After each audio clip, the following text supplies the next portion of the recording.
An Ukrainian woman was kidnapped in the middle of the desert during a normal tourist vacation in Egypt and sold to a local clan for $5,000. She spent 5 years there, gave birth to 4 children, and lived like property until her husband found her through an informant inside the tribe. Andriy and Yulia lived in a district town in eastern Ukraine. He worked as an engineer at a local plant. She was an accountant at a private firm. They met at university, married a year after graduation, and lived together for 8 years, until the moment that changed everything. They had no children, even though both wanted them, but they kept postponing it because of money. Their life was typical for their circumstances: a mortgage, a car loan, 1 vacation a year to somewhere affordable. Egypt made sense for March: warm weather, the sea, reasonable prices, direct charter flights. They booked a standard package: flights, a beachfront hotel in Hurghada, all-inclusive meals, and optional excursions. The trip cost about $400 for 2 within their budget. They flew in early March 2018. The first 3 days went exactly as planned: the beach, the pool, shops and cafes. Yulia photographed everything and posted non-stop. Andriy mostly stayed by the water. On the 4th day, they signed up for a desert excursion, one of the most popular options: quad bikes, a staged Bedouin village visit, dinner under the stars, and a return by evening. The price was $80 for 2. They booked through the hotel guide and joined a group of 12 other tourists: 3 Russians, a couple from Belarus, 2 Polish women, 4 Germans, and them. The bus picked them up in the morning. The driver and escort spoke broken English and Russian. The route was the usual tourist version of the desert: tents, camel rides, tea and flatbread. Then a guided quad bike ride across the dunes, designed to feel authentic but controlled and low risk. The only real challenge was the heat. By 6 o'clock p.m., the program ended, and the group returned to the bus for the drive back to Hurghada, about an hour on paper. Half an hour into the ride, the bus started jerking and swaying. The driver pulled over. A major engine component had failed. They tried to fix it, but it was obvious it wouldn't happen roadside. The escort called the tour company. The response was routine: a replacement bus would be sent, but it would take at least 2 hours. The tourists got out to wait. It was already dusk. The temperature was dropping. They were on a quiet 2-lane road connecting the resort area to inland districts. Traffic was sparse. Phone signal was unreliable. Yulia messaged a friend. They were stuck and would have to wait. Andriy posted a photo of the broken bus with a caption about a desert adventure. But as darkness settled, nerves started to fray. Some of the Germans suggested walking to the nearest settlement, which the escort said was a few kilometers toward Hurghada. The escort urged everyone to stay with the bus. Still, 4 Germans and the 2 Polish women decided to go. Yulia and Andriy hesitated, then joined them. A Russian couple came too. 8 people set off on foot, hugging the roadside in the dark. There were no streetlights. A few phone flashlights flickered, but they barely helped. 1 truck passed and didn't stop. After 30 minutes, the group began questioning the decision. Going back felt just as hard as continuing, so they kept moving. Then they heard an engine behind them. Headlights approached. A pickup slowed and stopped. In the truck bed sat 4 men in traditional clothing. 2 more were in the cab. One man stepped out, spoke Arabic, then switched to English. What happened? They explained about the broken bus. He offered to drive them to the nearest settlement, somewhere they could call for help or wait safely. It sounded like a solution. The Germans agreed immediately. The Polish women followed. The Russian couple hesitated, then climbed in. Yulia and Andriy went too. All 8 were packed into the truck bed, standing or perched along the sides. The pickup pulled away, initially staying on the main road. Then it turned onto a narrow dirt track. One of the Germans asked where they were going. The driver said it was a shortcut. The road grew rougher. The ride became violent: dust, jolts, darkness. 10 minutes later, the pickup stopped. The men stood up and pulled out guns, rifles, pistols. Panic hit instantly. One of the Polish women screamed. The men shouted in Arabic and motioned for silence. The tourists were forced out, lined up on the sand and searched. Phones, bags, documents, everything was taken. Money and valuables were pocketed. Then they began separating people. The Germans and the Russian couple were pulled aside. The Polish women were pulled aside too. And Yulia was grabbed separately. Andrei tried to stop them. A gun butt slammed into his head. He fell. Yulia screamed and fought, but they held her down. Andrei was hit again, then again, until everything went black. When he came to, his head was splitting and his nose was bleeding. Yulia was gone. The others were gone too. Two men stood nearby speaking Arabic. Andrei tried to get up.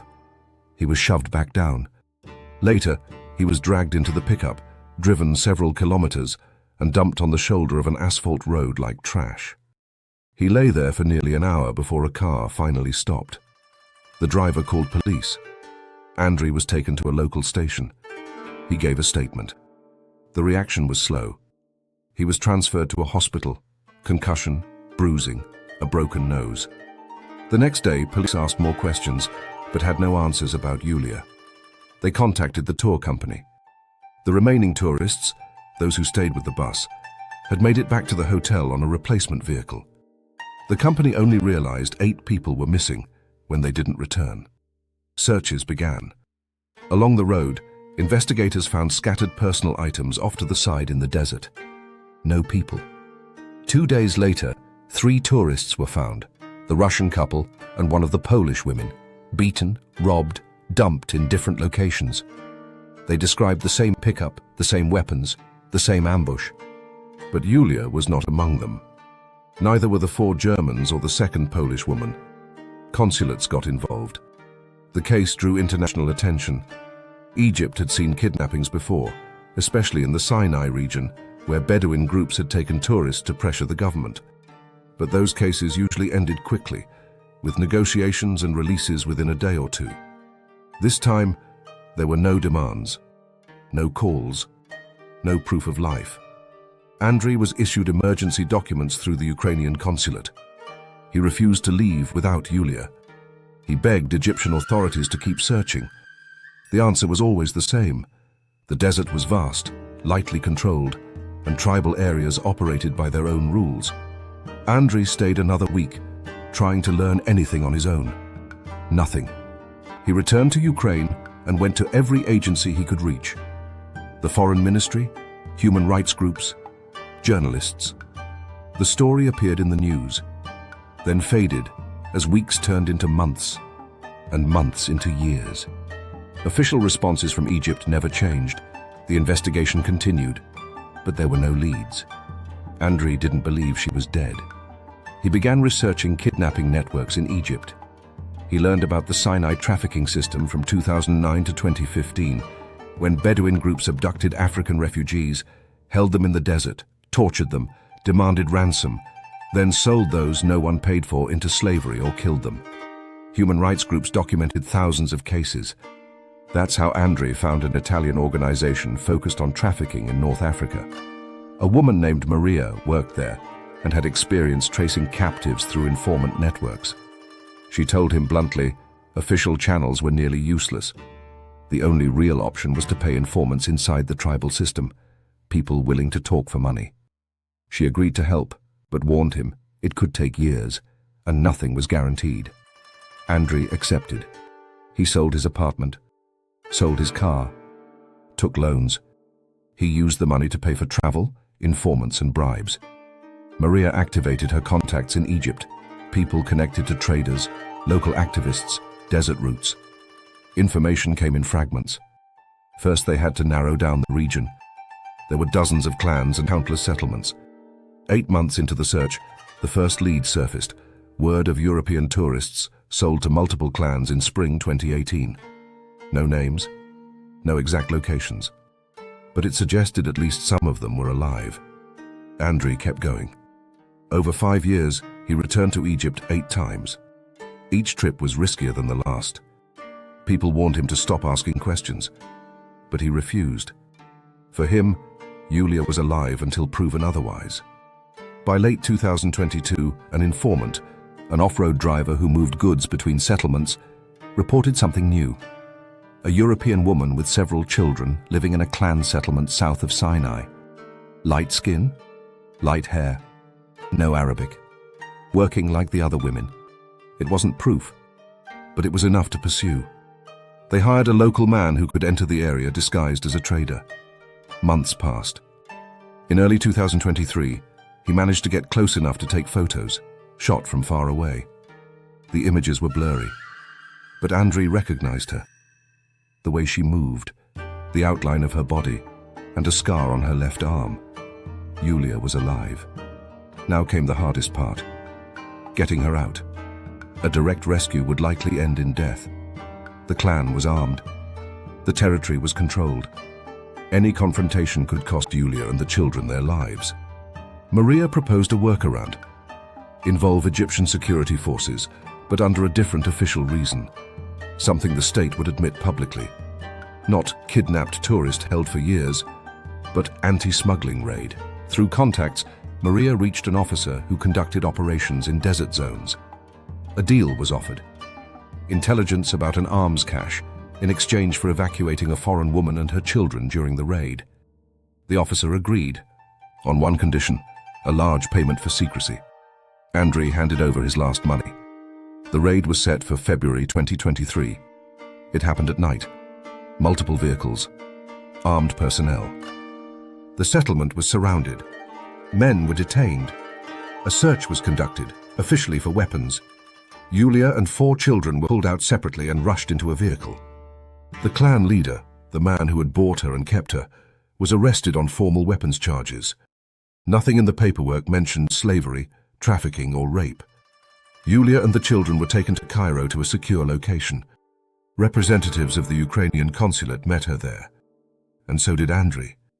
5 years after the kidnapping, they saw each other again inside the Ukrainian consulate building in Cairo. Andriy stood up, ready to embrace her. Yulia flinched, instinctively, not angrily, and stepped back. She looked at him without recognition. No relief, no joy, only a blank distance, edged with fear. A consulate staff member quietly told Andriy, "She is in shock. Give her time." The children clung to her. The oldest boy stared at Andriy with suspicion. In the days that followed, doctors ran evaluations. The findings were severe: chronic malnutrition, advanced anemia, kidney problems, infections, extensive scarring from childbirth and injuries, significant weight loss, major dental damage, early signs of osteoporosis. Psychologically, she showed severe PTSD with elements of trauma bonding. She couldn't sleep unless the children were beside her. She panicked around unfamiliar men. She refused certain procedures. She spoke little. When she did speak, it was mostly about the children, whether someone would take them, whether they were truly safe. Fear drove everything. Logic didn't matter. The trauma had rewired her reality. Then came the legal nightmare. The children had no documents. They were born in Egypt with no medical records, no registration, no birth certificates, no legal father, no citizenship. Egyptian authorities did not want to formalize paperwork that implied a major crime had happened under their watch. The Ukrainian consulate pushed emergency paperwork through. DNA tests, medical reports, sworn statements, negotiations, weeks of effort. After 2 weeks in Cairo, they arranged the flight home. Yulia received a temporary travel document. The children received provisional papers as accompanying persons without citizenship, a compromise that allowed them to leave Egypt with the promise to finalize everything in Ukraine. Even on the plane, Yulia kept the children pressed close. Andriy sat nearby, but she would not let him touch her, or them. In Ukraine, they were met by doctors, officials, and child services. Yulia and the children were taken straight to a hospital for full treatment. Andriy went with them. Doctors said recovery would take at least a year. The physical damage was deep, but the psychological damage was worse. Yulia suffered nightmares, flashbacks, panic attacks. She avoided anything that reminded her of the past. And yet, another layer was present. She defended the man who abused her. She said he fed her. He didn't kill her. The children survived because of him. When specialists tried to label him clearly as a criminal, she shut down. That contradiction, fear and defense, horror and attachment, was the footprint of long-term captivity. The children needed care too. The oldest boy spoke only Arabic and feared everyone except his mother. The second boy was withdrawn, barely reacting.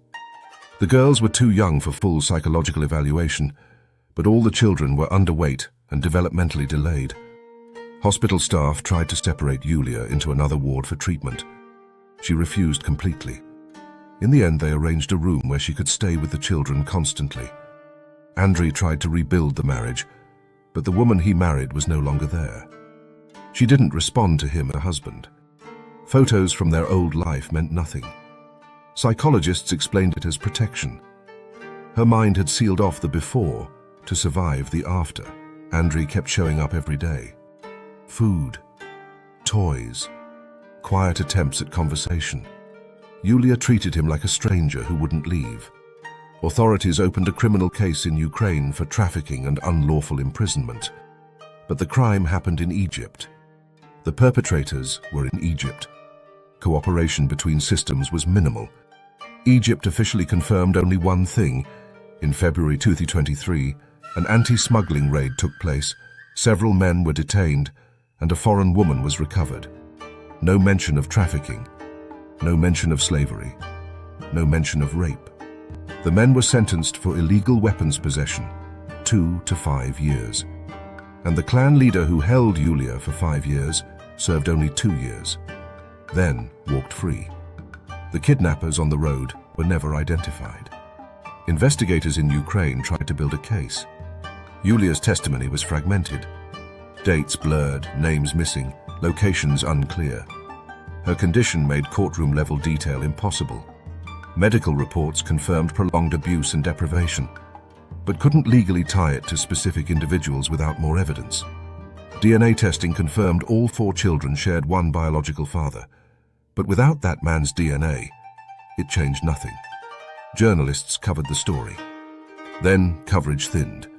The subject was too brutal, too complicated, too hard to revisit. Yulia refused interviews. She didn't want her face shown. She wanted silence. After 3 months, she left the hospital. Her weight began to return. Infections were treated. Dental reconstruction started. But emotionally, she remained severely traumatized.